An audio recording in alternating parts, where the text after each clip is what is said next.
So today we're just out and about doing a few little things, and first stop is to sprinkle some deer radish seeds into the thatch that the chickens created when we bale fed them in their chicken tractor. We are expecting rain tonight. That sky.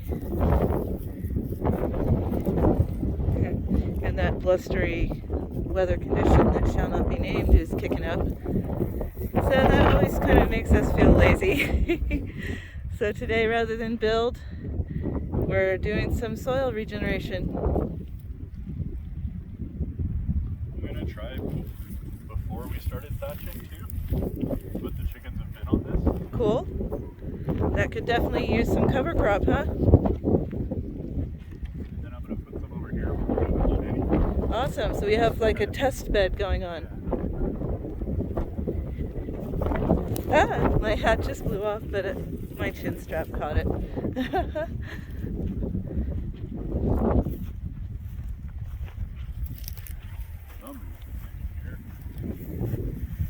Oh yeah, look at that.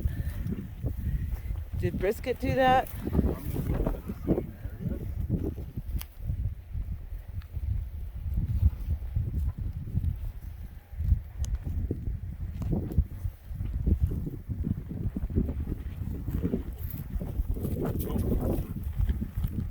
Right on. So the next thing we plan on doing is taking a walk and maybe throwing down some dead wood to create check dams where the erosion is starting back at the tops.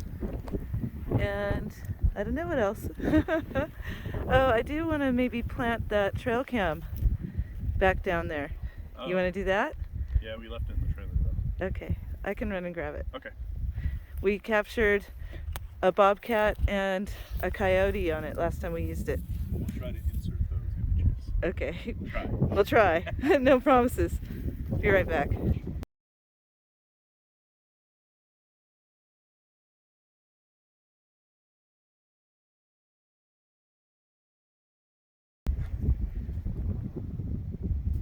Just a little pollen. Yep, so this kind of juniper tree has the male cones. They look like dead tips on the leaves, but they're actually cones. Yeah. And they're releasing their pollen right now. So cool. I'm going to scatter some of these too because they might help stabilize this here. Could do.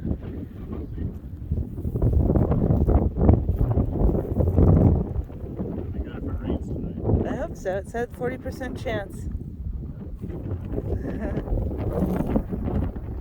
So there's kind of a lot of dead wood over here. So I'm going to drag a little bit of it up, maybe to the top of, so just keep it close to where it is. There's some dead wood there, and we've got rivulets starting just barely above it. So I'm hoping if I build some micro dams, just kind of idly, it could maybe slow the erosion. That's what they say. So I'm going to pause it while I do that. Okay, well, we moved some of the deadfall from that tree over to possibly check erosive flow. Just a little bit. We don't know if that's a good idea or if it does better as being a decomposing snag upslope with its dead tree. So who knows? It's all an experiment for now.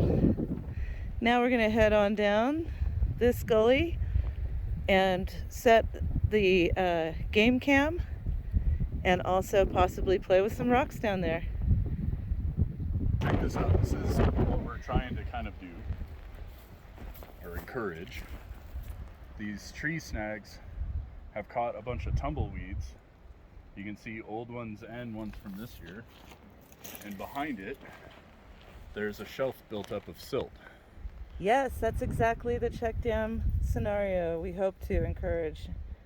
And sometimes it happens naturally. Yep.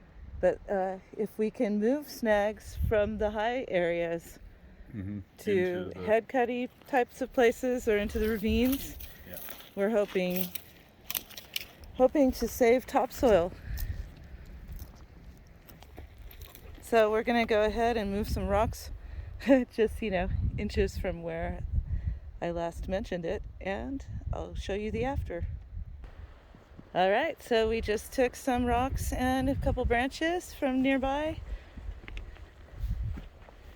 And what I'm thinking is as the water comes down from 3 different directions, it will have time to kind of pool behind the snag.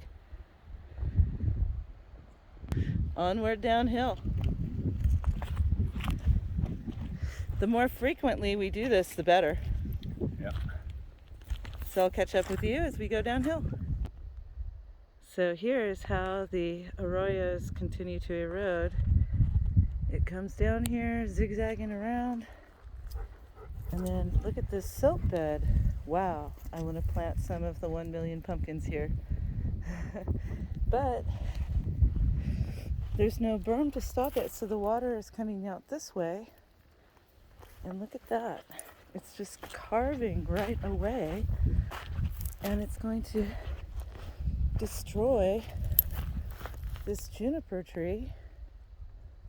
So that's why we want to do this little task. It's fun, actually. It reminds me of how I used to play as a child. But anyways, to stop this erosion and prolong the health and life of this tree. So here's another micro mini, little permeable check dam. Yeah, so we're just stopping and taking a couple minutes at whatever one calls out to us. As Matt was pointing out, they kind of start forming these on their own as the erosion continues and rocks tumble downstream. And here's a confluence blocked by this tree trunk. So that's another good one. We could spend all day just in this single ravine. So Matt is hooking up the game cam in the ravine, and we'll see who travels up and down this animal superhighway.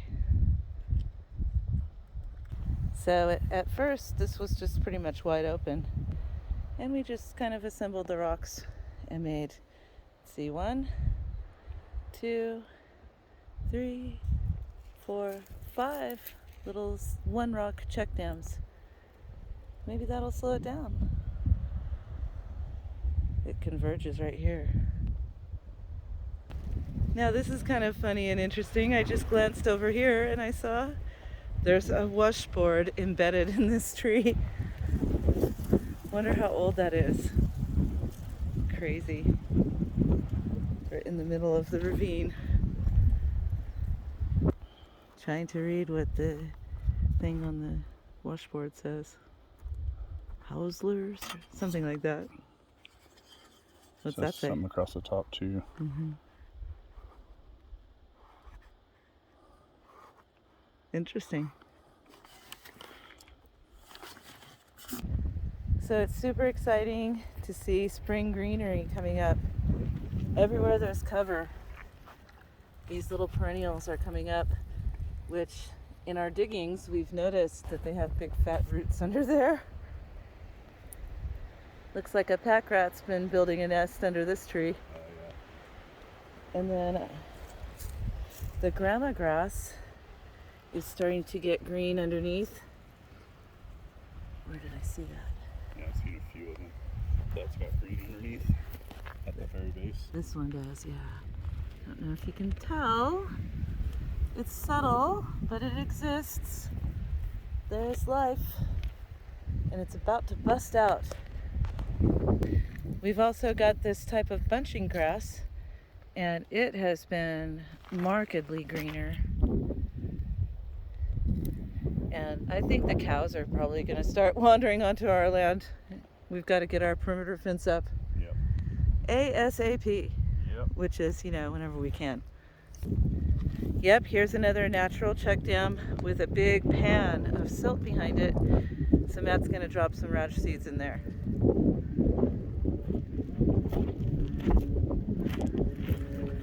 And we were thinking next time we'll bring the native grass seeds,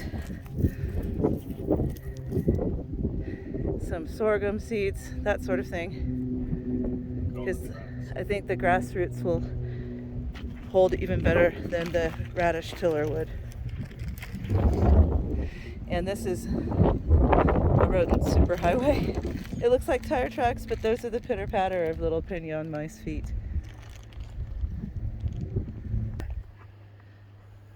So Matt was just saying this is the perfect place for a zuni bowl with this narrow, sharp head cut.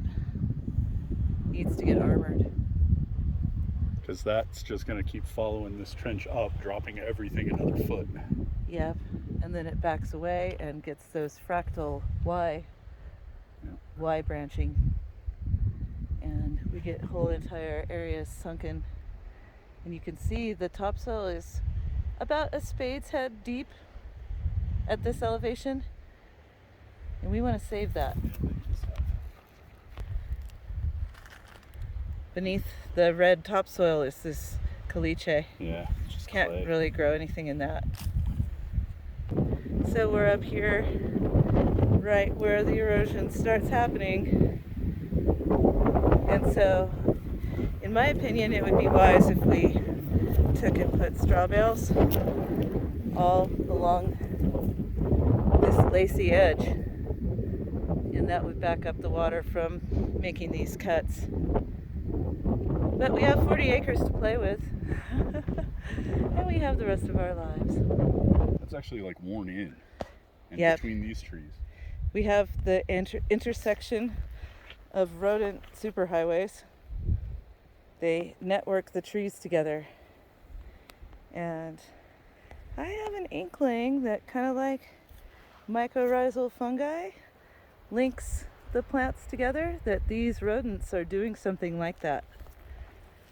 Who knows? We're here to observe and interact. Here's one of the two types of cacti I've observed up here. This one seems to be a cholla type. It's got some nasty thorns, and it's kind of low profile and under the radar, so you gotta watch your step out here.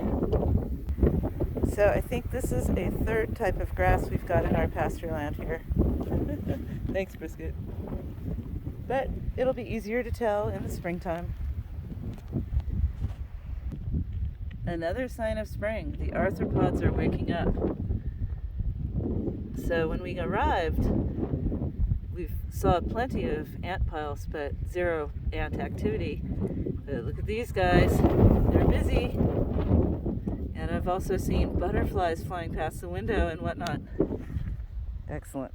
So we've got this lane coming away from the barn, and I laid out a contour line. Hopefully. I'm not very skillful with the A-frame plumb line, but I did my best, and I've started to work on it to create a swale on contour that I'm going to do a string of planting basins and troughs to have a sunken garden on contour here. So as you can see, I kind of sketched it out, and now I'm like working on it inch by inch. And this is about 2 feet. I want to dig another foot deep, and I'm going to pile basically a sunken hugel mound inside here. A hugel bed. And we'll do the string of basins also in it, and we're hoping to do a grocery row garden, David the Good style, in basins, and do the permaculture guilds.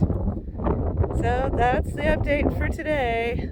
We will have more news about the rabbitry soon, I hope, because we are upgrading what you've seen last. So cheers and blessings. Bye.